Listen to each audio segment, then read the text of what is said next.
Muy buenas tardes a todos y a todas en este lindo día donde vamos a presentar. Tenemos 4 panelistas. Good afternoon. My name is Rafael Torres. I'm from Hostos Community College, and I will be your moderator for today, panel number 32. And we will be addressing the topic of exchange and cross-cultural issues in higher education and grade school, along with some other related topics that are more specific by our panelists. Again, we are honored to have you with us today. We have 4 panelists who are going to be presenting.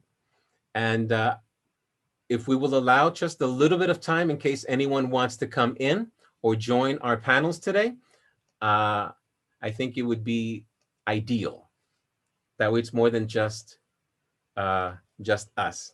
Good afternoon and welcome once again to panel number 32. Our topic for today is going to be exchange and cross-cultural issues in higher education and grade school, along with some other related topics that our panelists will be presenting to you.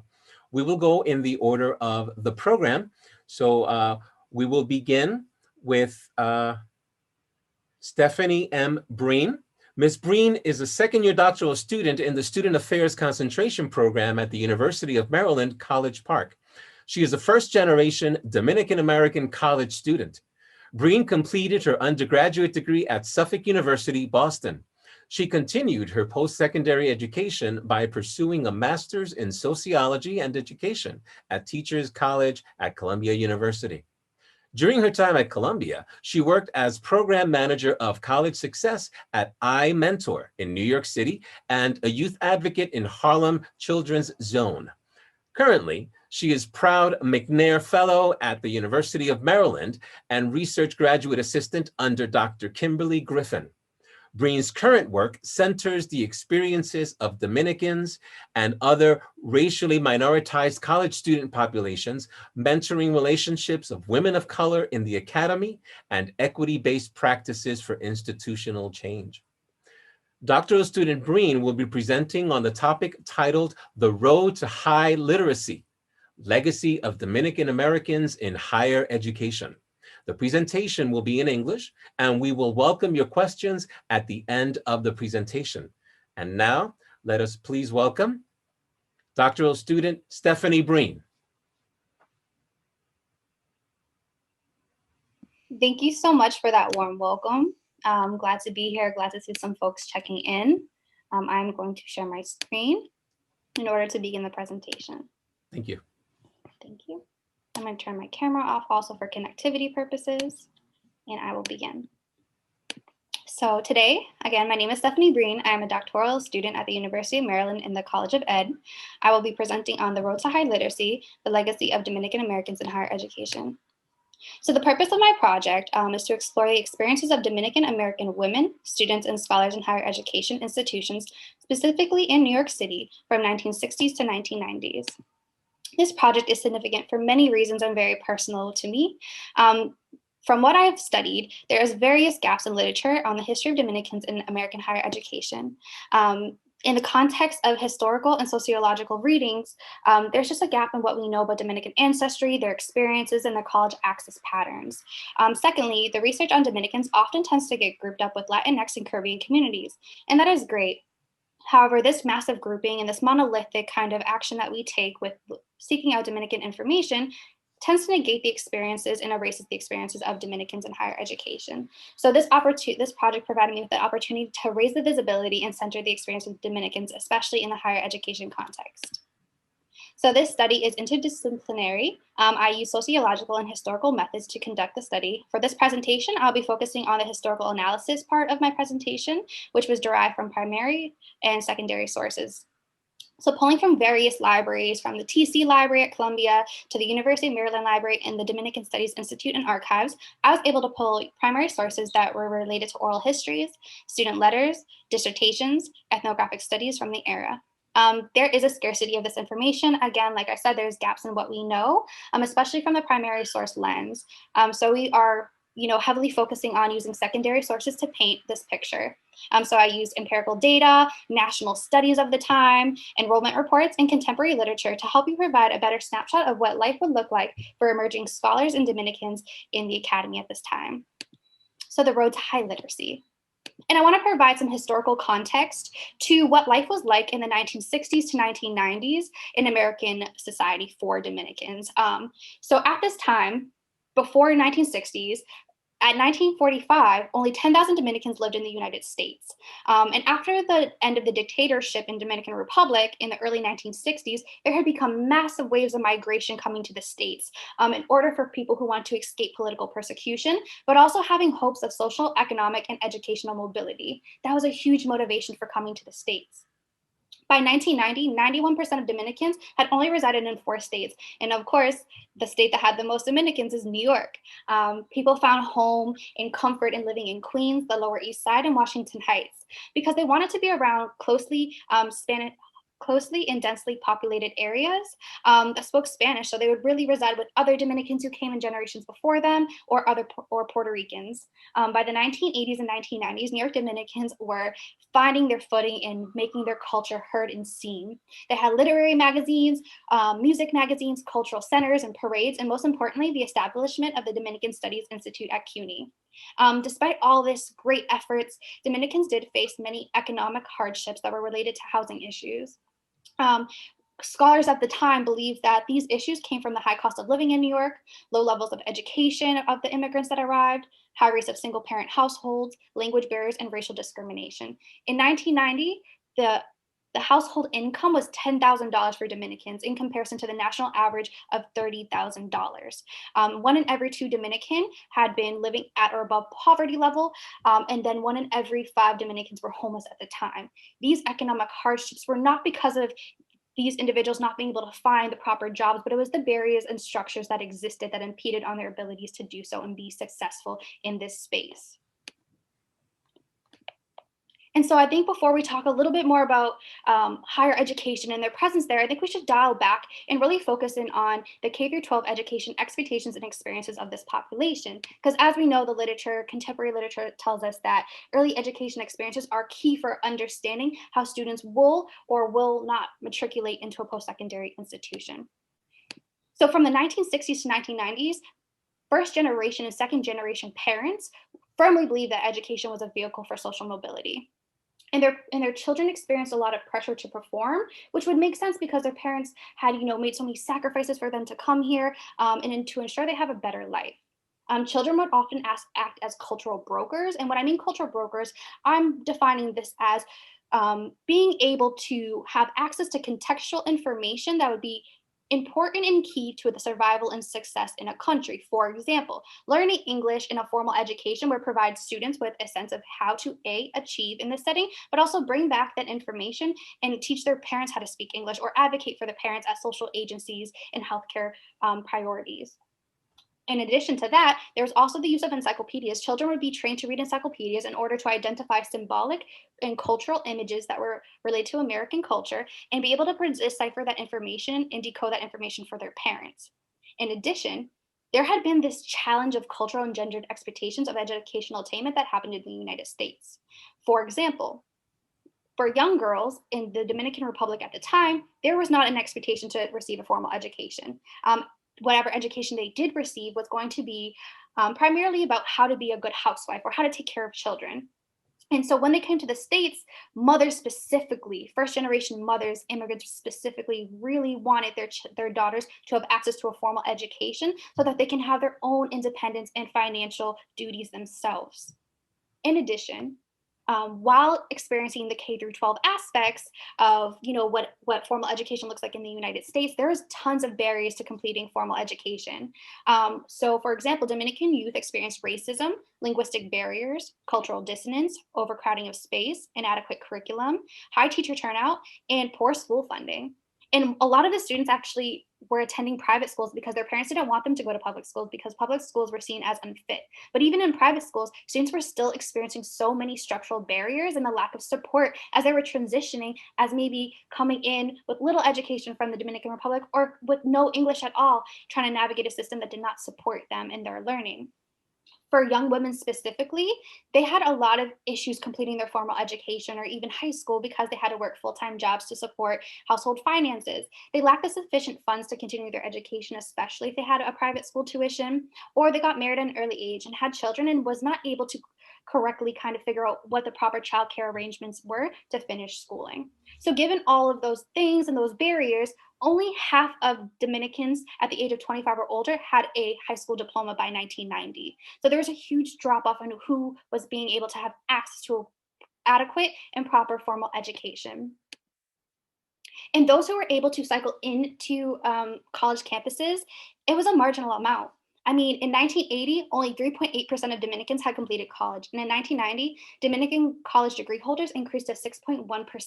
And that's such a marginal number. So what does that say about how well schools were supporting students at this time, or what kind of practices were set up to guide students and to matriculate into post-secondary opportunities? So in this section, I did want to talk about some literature about the access and retention patterns of Dominican students in higher education, and also their levels of campus engagement and activism, because that is such a huge proponent into understanding the legacy of Dominicans in higher education. So first, I do want to mention that parents were key in deciding where their children were going to go to college. I mean, for men, young men, they were expected to go to college to find a high paying job. For young women, it was kind of looked down upon in some ways, and some of the literature and some of the narratives reveal that their parents didn't want them to go to community college. They just wanted them to get a job and have families. But parents played a huge role in where children were going. So they wanted the children to stay local, especially in New York City. They wanted them to be in reach and still have some type of control over their lives, especially they needed financial security and financial help from their children. So if the child was to go out of state, that would kind of bar them from being able to receive finances and assistance from their family. In addition, young women were often persuaded to stay closer to home for college. So if they were to receive, for example, a full year scholarship, a full tuition ride to a four-year university, they would be looked down upon and be persuaded to stay closer to home, because the parents were really, really concerned of what their daughters would turn out like if they were to live out of state. And that didn't happen for the young men. So there's clear cultural and gendered norms there that haven't been teased out by that time in the 60s through the 90s. In addition, almost all of New York Dominican youth had attended CUNYs and community colleges in that space.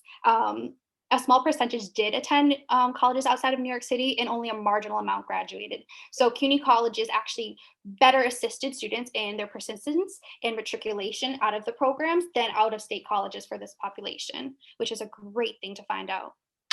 In addition, there was barriers to retention and persistence that still existed and impacted the abilities of students to graduate out of community college in New York City.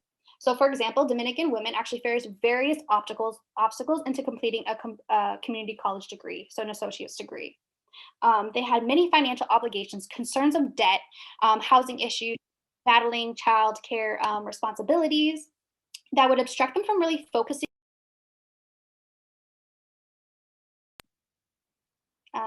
I think I was muted. Sorry about that, y'all. But like I said, there was a lot of structures that were put in place that young women in their collegiate studies were not able to fully focus on those things and be immersed, as well as in comparison to their white counterparts or wealthier counterparts that could just focus on their studies. It was just different for them. But despite all of that, Dominican students were lively. They were present and fully active on their campuses as much as they could be. Campus engagement and activism could look anything like pushing back on faculty for not having their stories represented in curriculum, or advocating for global issues such as the Vietnam War, anti-communism, or even the civil rights.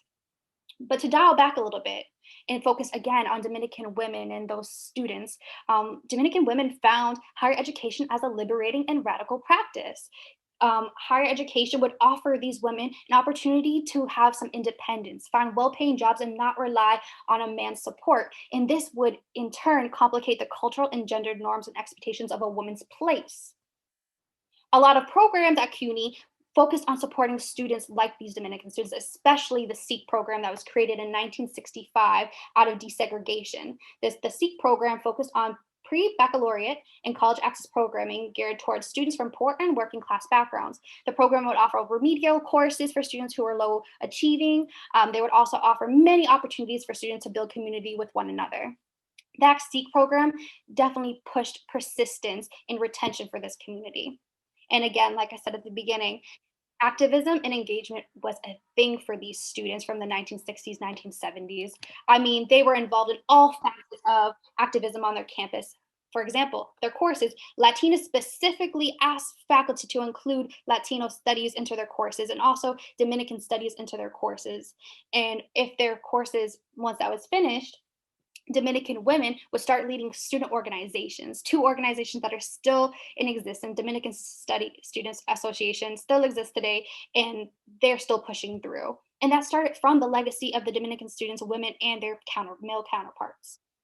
Working alongside other student organizations, such as the Young Lords and the Black Panthers, Dominican students were able to participate in numerous events related to, again, the civil rights movement, anti-communist movement, and the Vietnam War.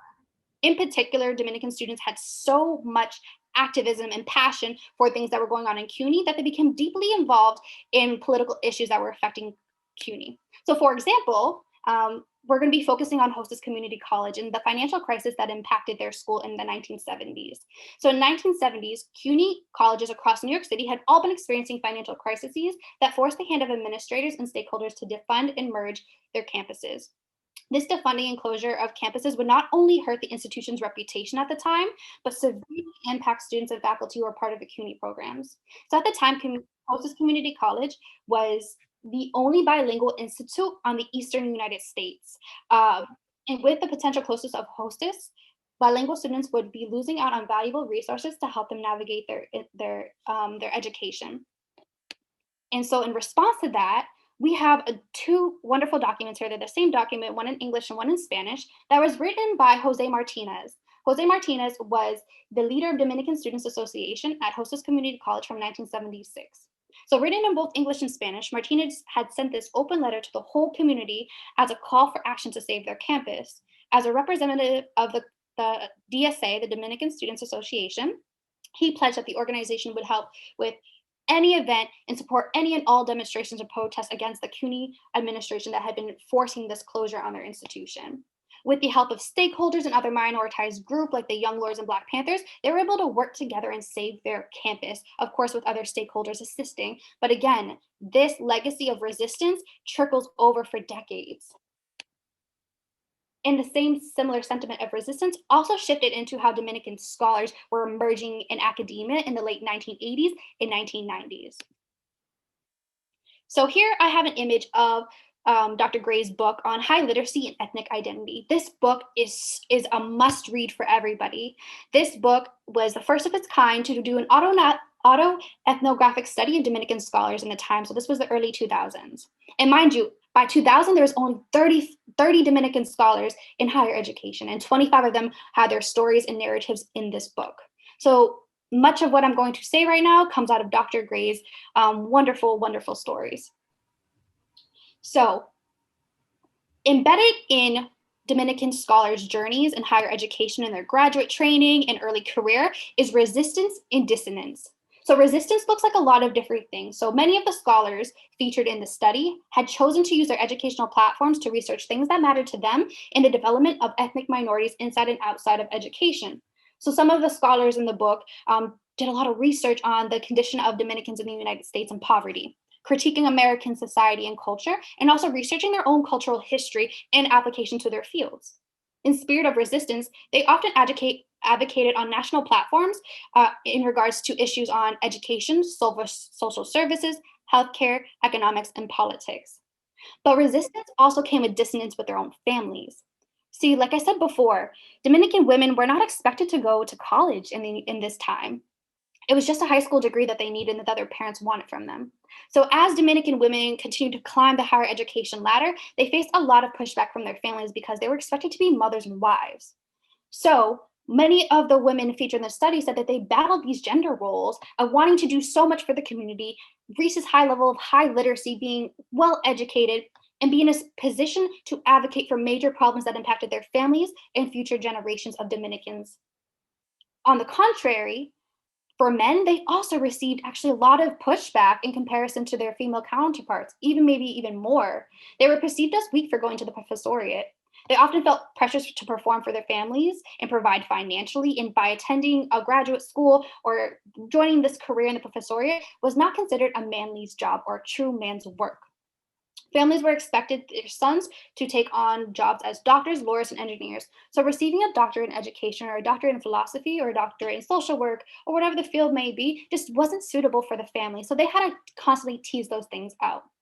So at the same time as experiencing resistance and dissonance, they also dealt with a lot of colorism, tokenism, and racism in their graduate school training and early career experiences. So across genders, Dominican scholars felt as if they had been imposters and questioned their place in the academy. They often felt like tokens of diversity in some ways.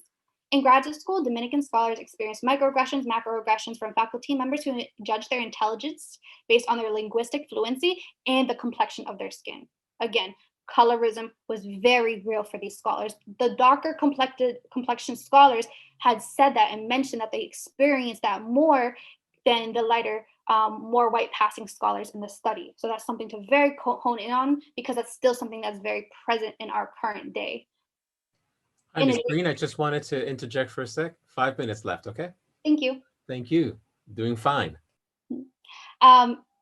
Continuing, in their graduate and early career training, they often felt like they didn't fit in with their peers. Their peers were all these white, affluent men and women who could focus solely on their research or focus solely on their studies. And that just wasn't the case for Dominican scholars. They had to work other part-time jobs or multiple jobs just to fund their education and still fund their parents and their siblings' lives. They just had a different type of cultural tie to their families than the white folks probably did in that time. Despite those barriers, they did cite having positive mentors and community that pushed them to persist and become the great scholars that they were. So Gray contends in this book that the majority of Dominican scholars had a professor or two that took a special interest in them and mentored them through their undergraduate and graduate education. Some of the professors would help Dominican students make sense of tensions and dissonance that they had been experiencing with families and navigating the academy. And having someone on their side at that point made them even more sure that they wanted to be in that same position as a faculty member, promoting other student success for other marginalized groups, especially Dominican scholars that were up and coming. Mentors around them would often provide recommendation letters for graduate school, faculty jobs, study abroad programs, and scholarships. And that was really key to how they were making sense. So conclusively, we can see that there has been a major structural barriers that exist for scholars to get to this point.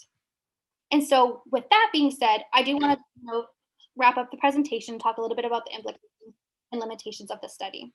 So as I said, the paper exposes that there has been clear structural and cultural challenges that Dominican scholars, women, and students face in the 1960s and 1990s.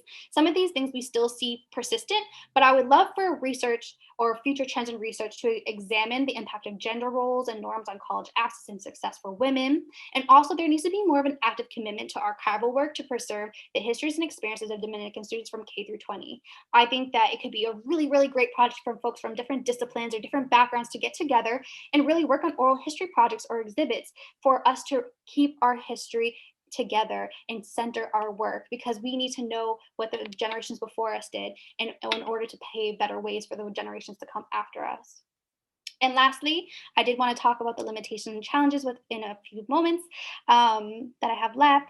This is a newer immigrant group in higher education. Again, the data only shows us from the 1960s primarily and on. Much of the literature focuses more on the 1990s, so we're missing a lot of information, and there's a scarcity of resources and information when it comes to primary sources. Again, there's a need for this archival work and oral histories to be done. And also, this project was conducted over the summer in lieu of a course that I took on the history of higher education that did not include Dominicans. Of course, that's where this project stemmed from.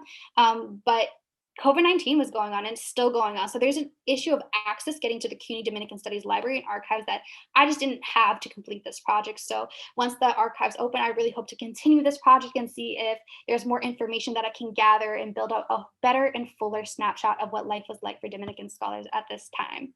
Again, this work is super important and has enlightened me so much as a third generation Dominican coming into college.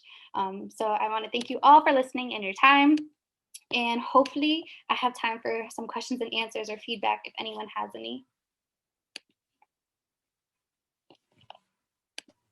Wow, there is so much to be said about your presentation. By the way, congratulations. What an awesome presentation, full of so much information that I'm tempted to even ask you for a copy of the PowerPoint, because it's so enriched. You pack so much in there.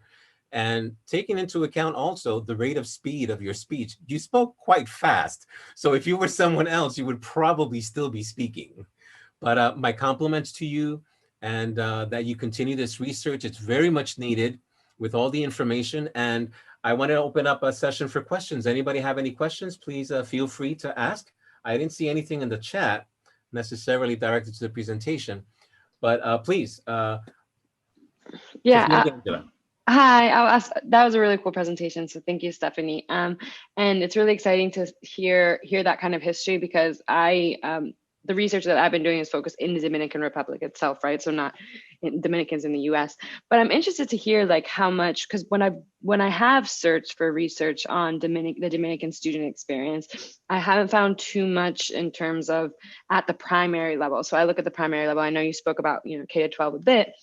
I'm wondering how, if you've, like what your experience has been with finding that kind of research. Usually from my experience, I just kind of group it in together with Latinos, right? The Latino experience. So have you found a lot about that, and what maybe has anything interesting popped up in that? It is extremely difficult to find information, especially from this time period. So I actually used a lot of sociological studies or education studies that had people kind of look back on their past when they were going through primary school. So there's about 2 studies that I was able to identify, and hopefully maybe I can go through my references and send them privately to you. So you can read it over, and they kind of talk about in the American context that they constantly felt like othered, because they didn't have the linguistic kind of capital that other folks in this space did, and they constantly struggled with that. And then they were either sent to remedial courses or behavioral spaces because teachers did not know how to properly deal with them. This was before ESL was a thing in American education and schooling. So it was a lot. There's not much, but those 2 articles were really, really helpful. And there's narratives, and I love narratives to be able to better understand the experiences. But largely the primary school experiences were not positive. A lot of bullying, racism, and tension with the teachers and peers. Yeah, no, I mean, I think you hit a lot of it, on the head, in the sense that they're racialized. It's also gender roles and gender norms play a huge role. So it's all these different elements that play a role. So thank you. I really enjoyed it. And we should definitely exchange sources eventually. thank you for your comments and questions, Sophia D'Angelo. Anyone else? I wanted to give a quick comment. It's not a question. It's just a comment of like how much solidarity I felt as a first generation college student Dominican. I'm in a doctoral program as well. And I've definitely felt that even when we have these spaces that is all about like Latinx solidarity, there does feel like either the presence of the Dominicans aren't there, or there's not any like specialized conversation about our people. Like if I do my own research on our community, as Sophia said, it's all about, it just groups up all Latinx people together. And so this presentation, just talking about our community, just feels so good for me. And I'm so, so grateful that this paper, I'm going to see it one day. Hopefully it's published everywhere. And I'm excited to see how it turns into once you get access to those archives after this pandemic subsides. So thank you very much. Thank you, Tiffany. Absolutely. Thank you so much, Ms. Martinez, for those comments. And I too look forward to that research. Hopefully you can share it. It's time for us to move on to our panel number 2. I think, Rafael, perdón. I think Laura had a question because she raised her hand in like the thing. Oh, thank you. Laura, do you have a question? Hi, buenas tardes. Sorry, I'm driving. I just couldn't help connecting because I think this is such important research. So thank you so much for sharing your work. I am currently a principal in the Lower East Side. I'm also Dominican. And I'm a doctoral student, and I'm doing my qualitative research centered in the experiences, particularly around critical literacies, of my former students who are now either enrolled in college or in the workforce. And what I found so far, as we explore, what emerging understandings come from looking at our critical literacies experiences as transnational and bilingual youth, is that something happens to our students over time once they experience also American schooling, which stifles not only their curiosity, but their sense of, in a sense, like a sense of belonging. So I think there's a lot of implications to this work that's connected to narratives that are centering white supremacy, right? And so I appreciate your work. I look forward to learning more about it. And I agree with you. I think one of my challenges as a researcher was also finding studies center in the students' experiences. And so me being someone who migrated to the United States at the age of 12, find it hard to believe that we're the largest immigrant group among, Latinos in New York City, and yet our voices are not present. And so I hope that this inspires more people to really look at the funds of knowledge and the epistemic privilege that is within our community, because at the end, there are cosmopolitan dispositions that we bring and develop that are also, universal. And so I just wanted to thank you and offer some light of hope and hopefully encourage more people to engage in this exploration. So thank you. Thank you. Your comments and sentiments mirror exactly what is seen in the high literacy textbook. I'll send you again the reference for that, because you're going to see how when you get these critical literacies and you advance in your education here in the States, you lose a little bit of yourself and your culture on the way. And it comes at a cost, is what Dr. Gray says in the book. So it's that buying into whiteness and Americanization in order to be successful that people feel like they're losing themselves as scholars in the field. And even us buying in and being in this space, we still buy into that sense of whiteness. So I totally agree with you, and that sentiment still exists in the literature and the historical perspectives of this time too. Thank you so much, Ms. Breen, and the best of success to you. Okay, we're going to move on now to our panelists number 2 and 3, who will be co-presenting today.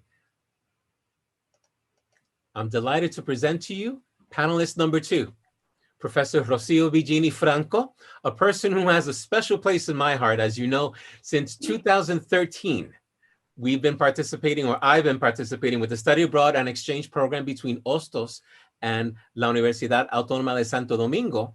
And this exchange program happens to be in place for over 30 years.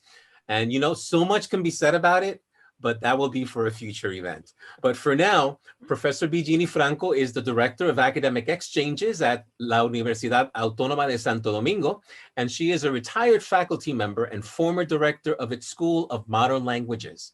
With more than 35 years experience in internationalization, Ms. Bigini Franco is in charge of supervising the university's exchange and mobility programs, coordinating exchange programs and activities with foreign embassies in the Dominican Republic, and promoting study abroad and short-term programs offered by La UAS. She is also serving as associate in the Department of Population and Family Health, Mailman School of Public Health at Columbia University. Ms. Bigini Franco has been a presenter on internationalization and study abroad programs at national and international conferences, including TESOL, NAFSA, and AAPLAC. Professor Bigini will be presenting on the topic of remote academic field practice experience through UAS-Columbia partnership. I will also present the co-presenter, Ms. Ana Jiménez Bautista. She is the director of the Office of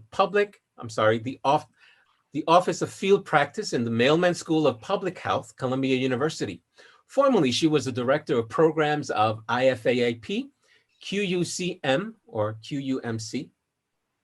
She is licensed Master's Social Work, graduated in 1993 from Hunter College of Social Work, who has worked for Columbia University and the NYPH since 1995 in a variety of roles, including the coordination of community education and outreach for community and school-based clinics, and international internship exchange programs at the Center for Community Health and Education. Anna's long life mission is to contribute to the improvement of the human condition and the reduction of health and wellness disparities in impoverished communities. In 2010 and 2019, Anna was one of the recipients of the MSPH Service Excellence Award.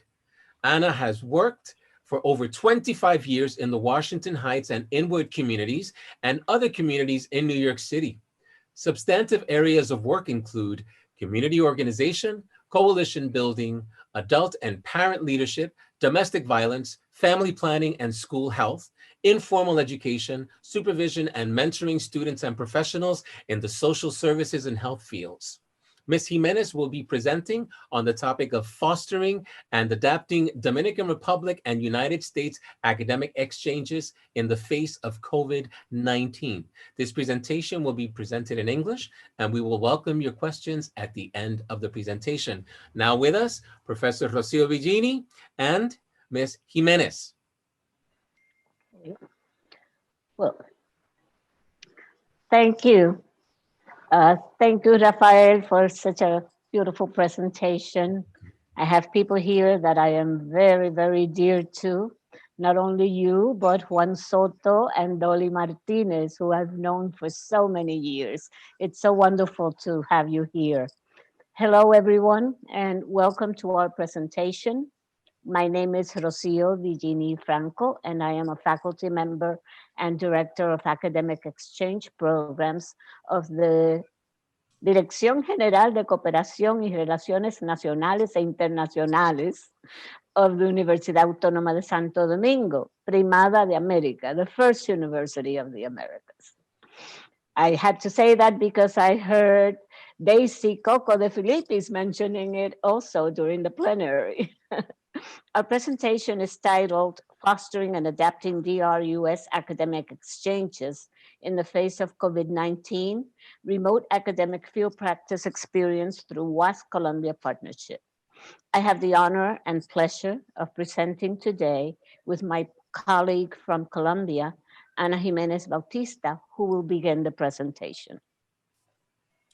Good afternoon, everyone. Thank you so much for the introduction, Rafael and Rocio. And also thank you everyone for being here. We will be discussing sort of our regular program development and implementation. And through this presentation, you will hear a little bit of our history and learn about our program. We will also be discussing and focusing mostly on how we pivoted after COVID-19 and transitioned into a remote program. And then we will be discussing finally some of the aspects that we found through this experience and some of what we feel are future directions. And finally, we would love to have a dialogue to hear your suggestions, your experiences, if anyone in the audience had to do the same regarding exchange programming. Both Rocio Billini and I will have our, we'll try to have our screen on, but if we see that our internet is going off a little, we will just turn off our screens. Don't get startled, we'll continue talking. Rocio? Okay, well, we thought it would be important to talk about how this all started, because it is so important to understand that strong collaboration, strong agreements are the basis for successful programs. So the Mailman School of Public Health and the UASD, the Universidad Autónoma de Santo Domingo, which I will continue saying was, began working together in 1985. The first MOU made possible two conferences, which focused on the health of Dominicans on both sides of the bridge. Two students from Mailman came to the UAS to do their field practice. However, several years passed and practically no activities took place. Although a couple of faculty members at Mailman did come to the DR on their own to conduct research and sometimes contacted us, or sent students on an internship to an NGO, as was the case of Dr. Linda Cushman, at present acting co-vice dean of education and associate dean for field practice, and associate professor of population and family health, who worked with Ana. In the year 2000, Dr. Marilyn Aguirre Molina, then faculty member at Mailman, noticing that the school had the MOU with the UAS, but it had been inactive for a while and very little work was being done with Dominican issues, in spite of the fact that the school is located in Washington Heights, a predominantly Dominican neighborhood. She reached out to Dr. Rafael Antigua at Columbia Presbyterian. It is then that Dr. Antigua brings Dr. Aguirre Molina and me together during one of my visits to New York as was Director of Academic Exchange Programs. And that's how it all started. As a result of this meeting, a strong partnership collaboration began between the two institutions. The second MOU was signed in 2001 and was the basis for setting up the field practice program, which we have today. Focused on international exchange and community-based participatory research and designed to enhance awareness of key population concepts and healthcare systems. The program provides opportunities for students to gain a range of experiences and knowledge while learning about cultural competency and humility, one component that was very, very important to us from the very beginning. A continuous commitment and coordination of the program between the two institutions has been the reason for the program's success during the last 19 years, in which more than 80 students have participated. And I just want to make reference when I talk about commitment to the program that I have coordinated together with Ana Garcia Reyes, which is a CUNY program, which has been ongoing for more than 35 years. And commitment is really the basis for everything. Anna? Yes, and we wanted to give you a flavor of what the program is like on a regular basis. And this particular program with Mailman School of Public Health is one where students, mostly of public health, which is the main students we cater to, but also students from social work, health education, medical students, health and service professions, travel to the Dominican Republic to do an internship in an agency with a field practice internship. And so normally they stay at least 2 months and they work on research or other programs.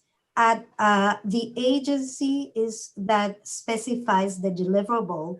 And we will talk a little bit more about some of the agencies and give you a few examples. As Rocio was alluding, some of the key components are cultural exposure and cultural humility. And the other key components have to do with regular supervision, providing a sense of society in the Dominican Republic and a sense of context to the practice of public health through seminars, talks, visits, etc., and the students providing a final presentation. And so that you see here, these are Mailman students and myself actually at Ojo de Agua with Doña Dede Mirabal. These students had read In the Time of Butterflies before going to the Dominican Republic, by the novel by Julia Alvarez, and Rocio has included a visit to the Museum of the Mirabal Sisters and the house of Doña Dede, who was a personal friend, an unforgettable experience, really, and one that, of course, it's top notch in terms of living culture of the Dominican Republic. Okay, so we go on to the agencies that we have worked with throughout the years. Most of the NGOs and international organizations that we work with have been part of the program since the very beginning, as has been the Ministry of Public Health, with some of its officials giving us conferences and also working in projects. As a result, lasting bonds have been formed and exist with those institutions. They were chosen primarily because they work in the area of public health. The NGOs are asked to submit one or more projects, which are reviewed by Mailman and WASD to make sure it contains the competencies the students must practice and develop. And they also appoint At the same time that they submit the project, a supervisor for each project submitted. Once the project is approved and chosen by the student, a scope of work is prepared between students and the site supervisor while the student is still at Maryland, it's still in New York. This serves to lay out the work the student will be responsible for. This is basically a project description, which includes the purpose of the project, background context, the project plan, anticipated sources of inputs, tentative framework, anticipated obstacles and steps to overcome them, and deliverables expected at the close of the project. We have here some examples of the projects submitted by the students in the past years. For example, with the public health ministry, a couple of years ago, one of our students worked on waste management law implementation. At the Instituto de Sexualidad Humana, which is an institute that is part of the UASD, one of the students worked on the development of a Train the Trainer program manual for teaching sexually to young adults through the Ministry of Education, and it was implemented. It was implemented by the Ministry of Education. In fact, the student had to come back the following year to work with the trainers at the Ministry of Education. This year, which was our first year working remotely, Fundación Plenitud was one of the NGOs that presented a project, and it was on planetary health research in the DR, impact analysis of climate change indicators. An incredibly interesting project. And here below, you see some of the other NGOs that we have worked with throughout the years. Not every year we work with each one because not always do they have projects to submit, but we are generally involved with at least 3, 4, or 5 of the NGOs. Anna? Yes, and so to give you also an idea, and also to emphasize the importance of the coordinating team, this is the coordinating team for you, and it's spearheaded by Rocío Billini as Directora de Intercambios Académicos. And also we have an academic director at UASD, and an academic advisor at UASD, Dr. Rafael Garcia. And this is Dr. Linda Cushman, Associate Dean for Field Practice, and myself.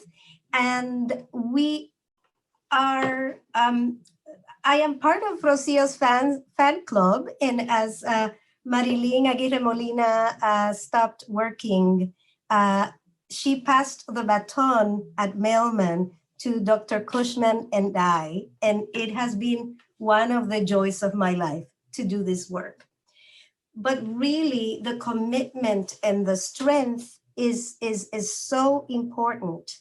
And we have, through the years, developed and refined a process in order to prepare to take these students to the Dominican Republic and for them quickly and successfully to integrate into an agency and achieve a deliverable in a short time. And so we work together on project solicitation to the agencies, and we have a whole method where we send communications, and then those communications are followed up with many calls and orientations, depending on the situation and whether we have many new partners. We may even travel to the Dominican Republic and do a series of workshops or meetings. We also coordinate about the projects that the agencies send that they're interested in. We go back and forth with the agencies to make them appropriate for them. And we support students' recruitment. We support students and agencies into developing a mutual scope of work that will serve prior to them going to the Dominican Republic, that will serve for them to be organized. And we normally do a pre-practicum and an on-site orientation. The pre-practicum orientation in the United States usually supports students in being able to adapt and to plan to go to the Dominican Republic. And then the on-site orientation runs a gamut of cultural and practical things, including, for example, how to take public transportation to their site of work, etc. And we also work on logistics, support, and problem solving of all kinds. And mostly the team in the Dominican Republic, once the students are on site, has dealt with issues from health to housing, etc. The students actually live with families, and housing is obtained prior to their visit. And we also have ongoing communication with students and supervisors during their practicum period.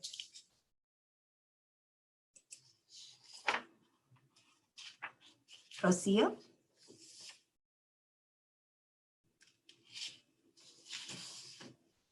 You are muted, Rocio. Professor Rocio, you have 5 minutes left to the presentation before we go on to Q&A. Thank you. The whole presentation? You have more 5 minutes to conclude. No, because we had 15 minutes for Anna and 15 minutes for me. Oh, yes. Thank you. Yeah, So absolutely. we are going to go straight through and Thank then you. at the end, okay? Yes. Yes. Okay. Thank you. Okay. So, hello, COVID-19. All of our plans were pended by the pandemic, as I'm sure were yours. So we wanted to give you an idea of how we reorganized our timelines and projects. In February, the possibility of the pandemic increasing was evident, and we began to really worry, never imagining it would reach the level it did, and it has. In March, our institutions were closed without previous warning. It was like I was at the UASD today, and all of a sudden tomorrow, everybody was told that they couldn't go back. So we didn't have a chance to do or prepare for anything. Travel restrictions were put into effect here in the DR. The country was closed. Nobody could go in or out. Okay. We realized that the program would not be held in the summer in the usual manner. So our question was, could we convert some of the projects to remote? We then reviewed all the projects that had been submitted to see which ones could be offered as remote. Once we determined which could be converted to remote, we contacted the agencies to see if they would be willing and interested in having students work on their projects remotely. Then, when we had the agency's answer, we then contacted the students. It was like going back and forth all the time. We had contacted the students that had applied for those projects to see if they were still interested.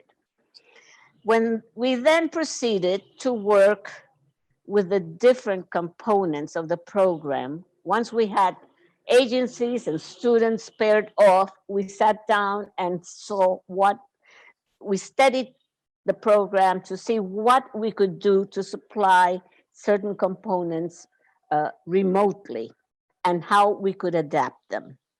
Now, Anna goes on here. Yes, and so we did a joint orientation as opposed to one orientation before the practicum and another orientation on site. And we needed to address both pre-practicum issues and during practicum issues. And we also wanted to give a sense, and we'll talk a little bit more about that too, but we wanted them to get a sense of being there despite the fact we knew they weren't going to be there. We also, after the orientation, proceeded to implement the program. And so the students did project work, and they scheduled individual meetings with their supervisors.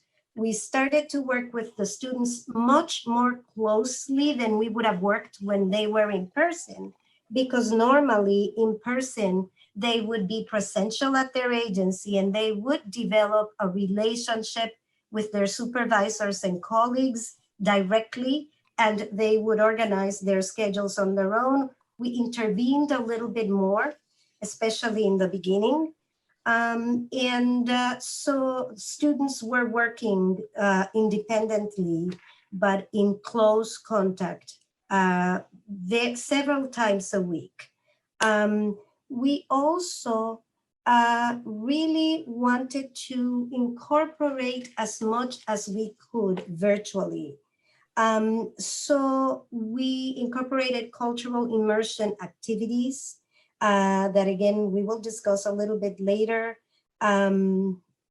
such as, for example, conferences, classes, checking meetings, etc., reflections. And then at the end of the 2 months, we had a final presentation as we normally do when we travel to the Dominican Republic. We invited a number of participants and not only the agencies and the students involved. These presentations were formal with PowerPoint, followed by a period of Q&A, and they were done via Zoom. And finally, we of course did an informal assessment with everyone who was involved in separate meetings, where we talked to supervisors and students, and also amongst ourselves, the team that was organizing this, about what worked, what didn't work so well, and how to do it better the next time.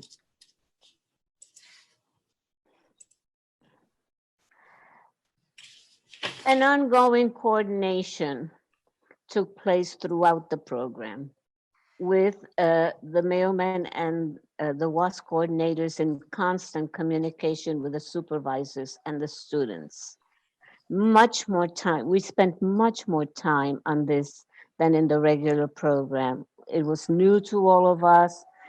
We really needed to be in contact with them, supporting them at every moment.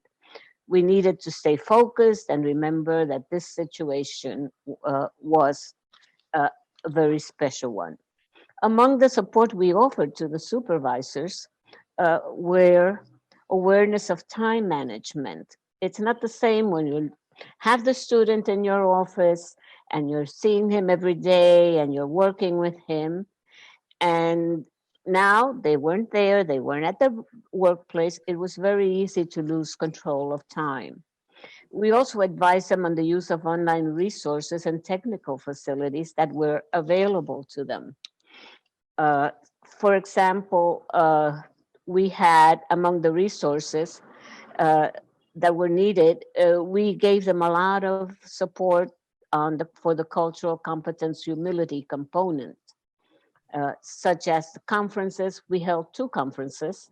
We had 2 conferences on health issues, the DR health system and another one on COVID management in the DR. We had Dr. Carlos Andújar record a conference on religious syncretism. And this was an asynchronous conference where they could listen to it at any time they wanted to. And it was made available not only to them, but also to the supervisors and the coordinators.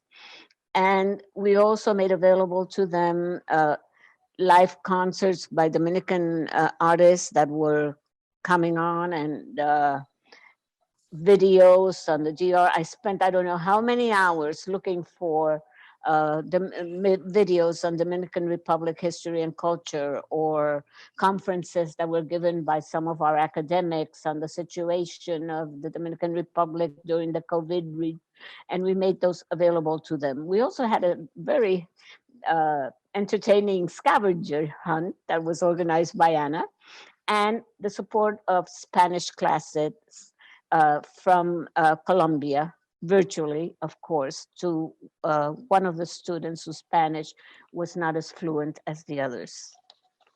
Okay. Yes, and as you can imagine, we had several challenges in implementing this program. And the first one was miscommunication with supervisors and our lack of clarity in the beginning, despite our efforts. And so because this was new to everyone, we really were we really were intent in providing increasing coordination and involvement. And we were in constant contact with the students. But still at first there was a little bit of confusion. And so we realized that we needed to start introductions and program clarifications earlier, and we'll do so in the future, especially in regards to that time management and that creating of schedules and timelines for coordination. We also normally do not get involved in like weekly supervision meetings, etc. But we felt the need during this type of project to do so. And that's kind of how we intervened and resolved that challenge. In addition, the other major challenge was that, of course, nothing substitutes the presential experience. You are never going to know how Dominican mangoes tastes unless Rocio takes you to the Dominican festival, Dominican Mangoes Festival. So, you know, it's a pity because, of course, it's impossible to really experience what you are not living. However, as much as possible, we tried very hard to substitute that lived experience. And as we have said before, the way that we tried to resolve that was to really encourage students to immerse themselves as much as they could in the Dominican environment, read history, read fiction, and we provided bibliography, etc. Offer the language class, offer all the different kinds of immersion activities, offer the possibility of talking to other professionals in the DR and meeting other people who are working on public health. And of course, offer time to reflect on their, on what they were thinking about before, what were their conceptions before this experience, during and after, and how they felt it contributed to their own development of cultural humility and their own walk into the lifelong learning that requires when you want to be culturally competent. In addition, we really focused on this cultural immersion and wanted to give some pointers that we think are key in order to achieve this. First of all, if we did not work with UASD, if we did not work with Rocio particularly, I am not sure that we would have been able to quickly adapt. And I have to say that her capacity as Directora de Intercambios Académicos and the capacity of the Dirección General de Cooperación de Relaciones Nacionales e Internacionales at UASD are sort of the cornerstone of this program.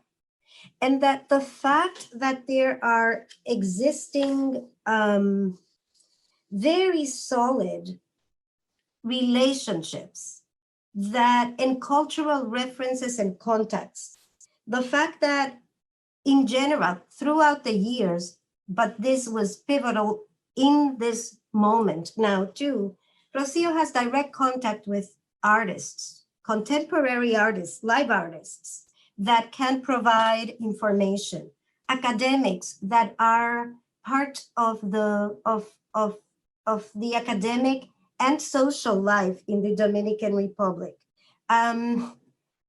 Relationships with the Ministry of Tourism, with historians, with so many resources that we then can make available. That those robust references are what allows for the program to be strong. and it allowed us to adapt it and to find the resources to adapt. We also would be remiss if we didn't mention that we did use a variety of tools. So not only Zoom, but we did a group in WhatsApp. We used a lot of YouTube videos. We used a lot of different kinds of activities and engagements. And also we did both synchronous and asynchronous programs because students were not necessarily together at the same time or available. Not everybody was available at the same time. That's why some of the activities were recorded, or they could be done because they were time consuming, they could be done in their own time. Rocio? Rocío, we have like 2 minutes left before we go on to questions. And Okay, then then very quickly. Gracias. So even in a regular program, we never stop learning how to improve it and meet challenges and how to avoid problems. And even so, more so with this program, which was a new experience for all of us. First of all, we have to admit that remote projects have limitations. Not all projects can become remote. We were lucky that the programs we chose after very careful study were able to be adapted. Projects which require on-site research would be very difficult to carry out remotely, although they would require assistance at the site, which probably not be available. Remote programs require site readiness, and not all sites are ready with tools and technology here in the country to implement successful remote projects. And they require more orientation and supervision time. Depending on the number of students, you would need additional staff to monitor the program. Also, a very important factor to take into account is the lack of exposure, as Anna mentioned, on site, and its implications on the cultural competency and cultural humility experience. Presential immersion is indeed a living experience, whether it's at the workplace, at the homes, the visits, the conference, etc. Anna, you finish. Yes, and this is our last slide. And so successful adaptations and future directions. We think that the key to our being able to do this programming was a strong coordinating team, but also the clear understanding of the limitations and willingness to overcome them. And that's what we recommend to anybody who is trying to do this kind of remote programming, along with the strong participant commitment that we started with today. And so in terms of future directions, we feel that the new normal will include some remote and hybrid programming. And so we can enrich the presential by the remote and vice versa. And for example, this year, we think we will still have to pursue remote programming. And we would like to now invite everybody to ask questions, but also to provide any comments if you have experiences or suggestions for additional best practices. Gracias. Thank you. If you don't have any questions at this time, you can also send some through the chat and we'll try to deal with the questions a little later. Awesome presentation. The way you made that work during COVID is amazing. I know personally because I participated in study abroad and I know some of the nuances and some of the obstacles that you had to face and you overcame and how successful it was. So kudos to both of you. Wow. Awesome job. Awesome job. Thank you. Absolutely. Absolutely. And now without further ado, our final presentation from Dr. Sophia D'Angelo, who is a teacher and curriculum developer. Dr. D'Angelo finished recently her Ph.D. Congratulations. From the Research in Equitable Access and Learning Center at the University of Cambridge in the UK. Her research uses art-based methods to explore how teachers and students perceive effective pedagogy in the Dominican Republic schools. She has worked as an English professor at Pontificia University Católica Madre Maestra in Santiago de los Caballeros, and as a teacher trainer at the Dominican Republic Education and Mentoring Program in Puerto Plata, where she is currently leading a participatory action research project with adolescent girls to make a digital curriculum on sexual and reproductive health and gender-based violence. Dr. D'Angelo has also worked as a consultant for various international development agencies, including the World Bank, Chemonics, Overseas Development Institute, and EdTech Hub for projects in sub-Saharan Africa and the Middle East. Her work has a particular focus on issues of equity in education, including the intersection of age, gender, disability, and immigration or refugee status. Dr. D'Angelo will be presenting on the topic of Dominican grade school pupils compared with African-American students in the United States. Her presentation will be in English, and we'll take your questions at the end of the presentation. Thank you very much, and let's welcome Dr. D'Angelo. Thank you, Rafael, and thank you, everybody. If you could bear with me, I promise we'll be done by 6 p.m. because I know we're running over. That's your 6, our 5. Perdón, sí, yeah, I'm in the Dominican Republic right now. So. Awesome. Okay, so I'm just gonna share this real quickly, and then I'm gonna turn off my camera as well for tech purposes. But I am going to start with the fact that this is actually not my title. And at first I was bummed when I saw that the DSA kind of changed it. I understand why, because my title was a mouthful, but this is exactly what I'm trying not to do. So it's kind of a good starting point. I'm not just comparing the experience of African Americans with the experience of Dominican students. I feel like we can't really conflate those two communities. They have very different histories, very different cultures, very different contexts. So my actual title, and it's a long one, so that's why, but Educating the African Diaspora, what lessons can be learned from the African American and Latino student experience to improve the quality of education in the Dominican Republic. And this kind of goes back to what Stephanie was saying in her presentation, but there's a lack of ethnographic research on Dominican students, especially in the Dominican Republic, even apparently in the US. But so a lot of what I was finding as I wrote up my thesis and my findings was that a lot of what the literature that resonated with my findings was coming from African-American experience, as well as the Afro-Caribbean experience, but the African-American and Latino experience. So a lot of the literature that I draw on in my PhD, and which I will present here, is US based, but there are those connections with what I found in the Dominican Republic. So a little bit about the context. My study examines what's called a concept called craft knowledge. And I'll just read that for you real quickly. Craft knowledge is defined as the professional knowledge which teachers acquire primarily through their practical experience in the classrooms rather than their formal training, which guides their day-to-day actions in classrooms. So again, craft knowledge is very rooted in practice, and it varies starkly from this more theoretical or conceptual or scientific knowledge that teachers learn in their training or are through textbook. Cooper McIntyre say that rather than making assumptions about what works across contexts, the starting point should be the attempt to understand what people in classrooms are trying to do and how they go about trying to do it effectively.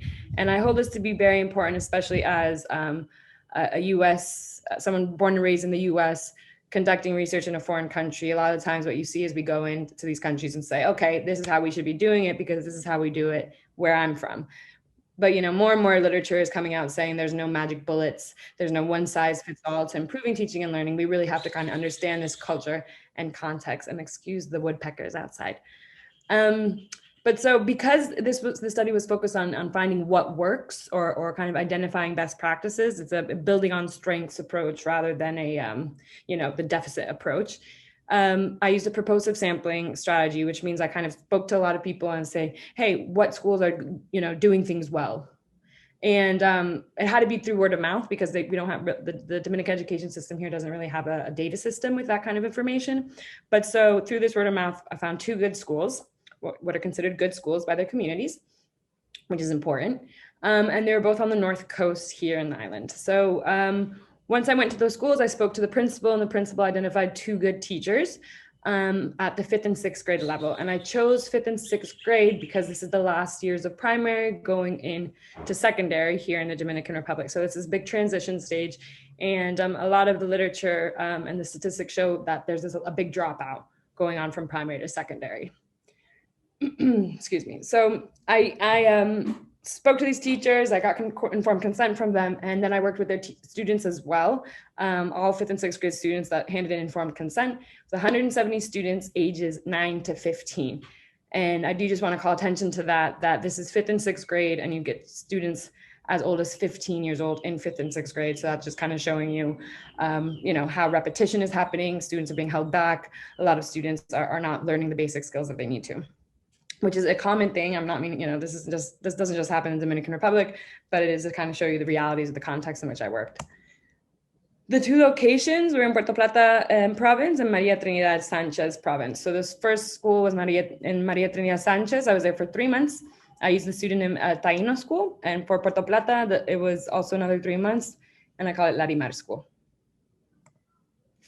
So I'm going to jump right into my findings. But the first lesson that I think is important is that teachers' perceptions of their students matter. And it sounds a bit trivial, but I asked teachers to describe the student population today, the Dominican student population and overall kind of as a collective unit. And their answers were overwhelmingly negative, right? So teachers describe students as maleducado, malcriado, rebellious, irresponsible, and uninterested in school. They often related this to wider cultural trends. So one teacher, Miguel, said that students listen to violent music and explained, and Miguel is a pseudonym as well. Miguel said that students listen to violent music and explained, quote, "If you listen to negative music every day, believe me, you will always have perverted acts." So he went on to describe how popular culture influences the provocative clothing of students, girls who wear tight clothing, crop tops, and makeup at a young age, and boys who wear baggy pants and piercings. They then come to school with the same attire, girls in short skirts and blouses that show their cleavage, boys with disheveled hair. And despite the school's rules about appropriate clothing, quote, "These are things that the school has to struggle with." So kind of like this, right? Chimbala. So we've all kind of heard this narrative before, and especially in the United States. It's often associated with bad behavior and their parents' lack of attention. But in the US, this is called the cultural deficit model, right? So in the 1960s and 1970s, African-American and Latino students in the US were commonly regarded as culturally deprived or disadvantaged. Today, there has been a discursive shift away from this type of language in the US. The cultural deficit model is now seen as antiquated or outdated because it reinforces the idea that there is something intrinsically or inherently wrong with the learner who is thus incapable of being taught. So it places the blame on the individual rather than the system, particularly in this case, the education system and many other systems within it, and its failure to support these marginalized youth. So rather than the education system failing, the most common explanation for low academic achievement of these students is, and I quote, "locating the problem in the children themselves or in their families." And that's from Cuban, 1989. So school leaders shared a similar perception. And as one said, the first school is the home. Again, they blame and put responsibility on the student, parent, and the house rather than the teacher and the school. In the schools where I conducted my research, teacher participants did just this. What we see in the context of my study is that the cultural deficit perspective still exists in the Dominican Republic. And as a side note, I believe that it definitely still exists in the United States as well, even though we try and say that it doesn't, or at least we're trying to get away from it. So what happens again is that we're taking responsibility away from the teacher and the school, and we're blaming the parents.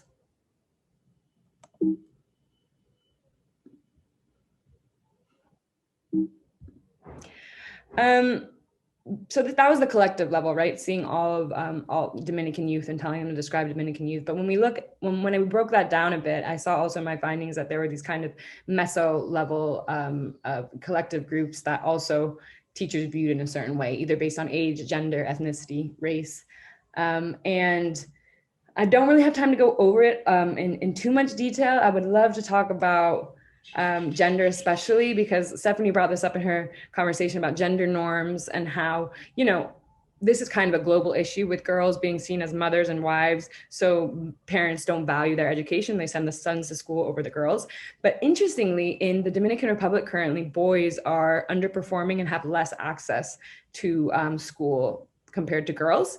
And a lot of what my research shows is this comes down to, well, one comes down to poverty and the fact that boys are the man of the house. Now they're living with their mothers only and have to go. And then so they're asked to go work rather than go to school. But two, also, notions of masculinity. This was huge. And I don't have too much time, so I can't go into it. But there are two concepts that I do want to call attention to. One is called the racio-linguistic ideology.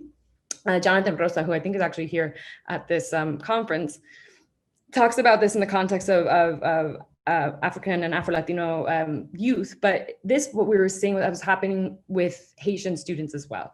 There's one teacher, Samuel, who constantly referred to Haitian students' inability to speak Spanish correctly, despite them speaking very similar to other students, right? Most of these Haitian students or Dominican students of Haitian descent were born and raised in the Dominican Republic. So this brings up issues of historical patterns of discrimination and towards these ethnic minorities and the sort of racialization and othering that occurs.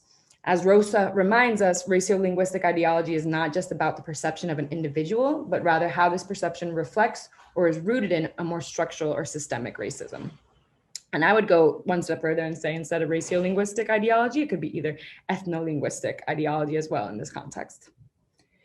The second concept is age compression. So in her book, Push Out, it's a great book, I really recommend it. Monique Morris describes how African-American girls and adolescents in the US are often assigned adult-like characteristics or are expected to act older than they are. And she says it's just kind of because they develop quicker and because they look older than they are.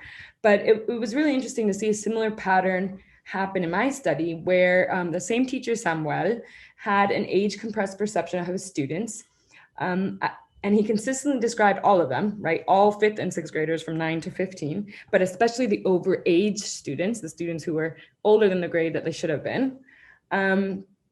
He constantly described how they should have a certain attitude for their schooling. And those who do not have this attitude, as Morris describes, are treated as if they're supposed to know better or at least act like they know better. And if they do not, then they are punished, right? So again, we're starting to see how this affects how students are treated. Samuel seems to forget at this point that children are still children, and his perception varies starkly from Miguel, another teacher, who recognizes that during these important development stages, quote, everything is different from one year to the next. So for anyone who knows anything about child development or child psychology, which is not my field in particular, but there are huge psychological, emotional, and physical changes that occur between the ages of 9 and 15. Just think about it when you were a kid, from 9 to 11, from 9 to 12, from 9 to 10, huge changes occur. So ultimately what ends up happening is I saw that teachers held implicit biases, sometimes explicit biases as well, towards their students, which led to them to have low expectations. And there's a breadth of literature in the US and elsewhere about how low expectations result in low learning, right? So returning to kind of this concept of responsibility, whether it's on the teacher or the parents and the family, right? Teachers' perceptions of their students matter. And at a practical level, what this looks like is that teachers end up shifting responsibility from themselves to the home and the family, parent, or student, him or herself. So in my study, there were differences in the level of accountability that teachers held themselves. Samuel, for example, genuinely believed, and I quote, when students are responsible, learning comes easy, which meant that any failure to learn was the student's fault for being irresponsible or not attending to the class. His emphasis on student behavior and action implies that effectiveness is strictly determined by students. He describes students' behavior as being out of his hands and thus did not make any effort to encourage students' participation or scaffold learning. The problem was simply, quote, familiar. And that's not like familiar, it's de la familia. And you see, I do understand this perspective to a certain extent, and I do not believe that parents should be, sorry for the dog, I do not believe that parents should be absolved of their responsibility towards their children's education, but I do think that teachers must look more broadly and carefully at the causes of the behaviors they see to develop what Monique Morris calls multiple perspectives. So one of these multiple perspectives may consider the deeply rooted patterns of marginalization and depression, and the impact that poverty plays on shaping home and family dynamics as well as educational opportunity. In the Dominican Republic, as elsewhere, there's a discernible evidence indicating the correlation between parents, family composition, and learning. So it's important that teachers take responsibility for their actions and for their teaching and for the learning of their students. Many of the teachers in the study did. But this is also where the voice of students becomes important, right? So just looking at the graphs, what we see here is that the majority of students come from single parent homes. Nearly half lived with their mothers only, 10% lived without either of their parents, and only a third lived with both their mother and father. The stories that students shared also reflect the hardships they faced. You know, most of them told me stories of violence, physical, sexual, psychological violence that they experienced either directly or indirectly. Many were exposed to the sex economy of the surrounding communities, especially living on the North Coast where sex tourism is common. Some even had family members who worked as prostitutes. Several girls told me that they had seen their mothers being hit by their boyfriends or that they themselves had been sexually abused, sometimes at the hands of a relative. Substance and alcohol abuse were not uncommon, and many of these relationships and many of these children also spoke of simply being home alone, not speaking to their parents or having relationships with them. So neglect was also an issue. And again, I do not mean to put blame on the parents. Many of these parents were not home because they were working, sometimes multiple jobs, to put food on the table. So these are the realities, and these are, you know, the realities in which they live, and where these students come from. And it's important that we understand these realities.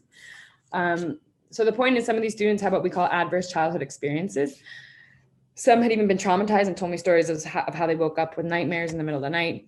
These girls and boys amaze me by their resilience, but inevitably these lived experiences shape how children and youth engage with others and the world around them. Trauma and violence impact brain development, leading to cognitive and socio-emotional effects. Young people with adverse childhood experiences are more likely to engage in risky behavior and less likely to have developed basic skills around self-control. So I do want to just put up this picture. This picture I got from the Education Commission's learning report. And it just, again, I'm not a psychologist, but it's very interesting to see this visual depiction of how a child who experiences extreme neglect, how that shapes brain development, right? So this is a 3-year-old child, a child who was neglected on the right, and a child who, you know, lived quote unquote a normal life, whatever that means. But it's significant, and that's only at 3 years. So imagine a 9-year-old or a 15-year-old who has been through hardship for 9 years, etc. Dr. D'Angelo, we can get closer to the conclusion. My apologies. Ay, Dios. Qué pena. My apologies. Okay. So as Mattis explains, when teachers make themselves aware of the adversities faced by their disadvantaged students, they're taking the first steps towards effective classroom management. So long story short, that's why it's important to get to know your students beyond the classroom, right? And there's a lot of literature in the US about that.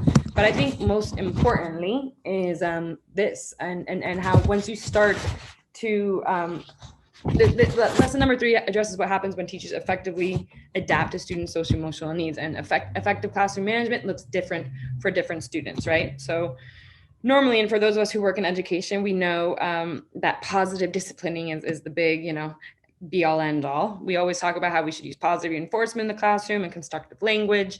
On the other hand, we always disprove the more coercive or authoritarian disciplining strategies. Research shows that positive relationships contribute to both social emotional and academic development. But what my study found, and what a lot of the literature on African American and Latino students finds, as well as Indigenous students, is that there are differences, there are different ways that teachers can effectively foster these positive relationships, and that this really depends on student culture. So Giro, 1992, describes how students engage in cultural border crossing when they leave home and enter school. Teachers are thus cultural workers who must foster a classroom culture that makes this transition manageable. This is also referred to as culturally connected caring, which mirrors home relationships, which again was why lesson 2 is so important, because you must understand the home environment to be able to mirror that in the classroom. So I want to share a quote from Miguel, who I found to be one of the most effective teachers in terms of classroom management. I asked Miguel why he thought he was so effective in the classroom, and this is what he said. I transform in the moment to a teacher. I can be social, happy, fun in any area outside of work, but when I arrive to work, I transform. I said, transform into what? into a person that does not show laughter. And if I do laugh, it's to enjoy with the students, to relax, joke around, play with them. But in my area of class, I do not like interruptions. And I always presented myself as una persona educada, disciplined with students. I never offended them. I always treated them well. In fact, they end up telling me, profe, I show you respect because you respect us. So this idea of transformation I found really interesting because we always polarize this idea of, being kind and positive reinforcement and being tough and mean. But what I found in my study was that it's not either or, but it's rather both, right? And I called this tough love. This kind of transformation from one side to the other. All 4 Dominican teachers described the need to both respect students while being strict. Students recognized and appreciated teachers and could, quote, control the classroom and make students silent. So again, this is supported by based literature in diverse urban settings in the US. For example, Graham describes effective classroom management as that which combines both democracy and supportive authoritarianism. It also has been found that African Americans in urban schools in the US expect teachers to act with more authority rather than speaking less assertively. Again, communication patterns. This allows for what Brown calls ethnically congruent communication.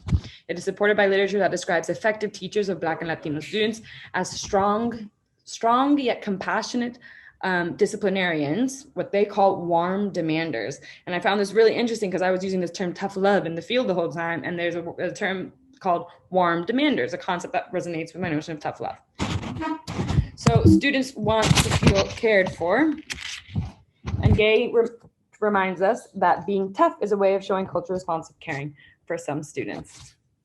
My last one is just touching on the kind of funds of cultural knowledge. So it goes more to the curriculum and content and how, some of the most effective strategies and teaching moments that I found was when they were talking about religion in the Bible or the natural environment. Students know a lot about weather patterns, about el campo and agriculture, sports, of course, and music and popular culture.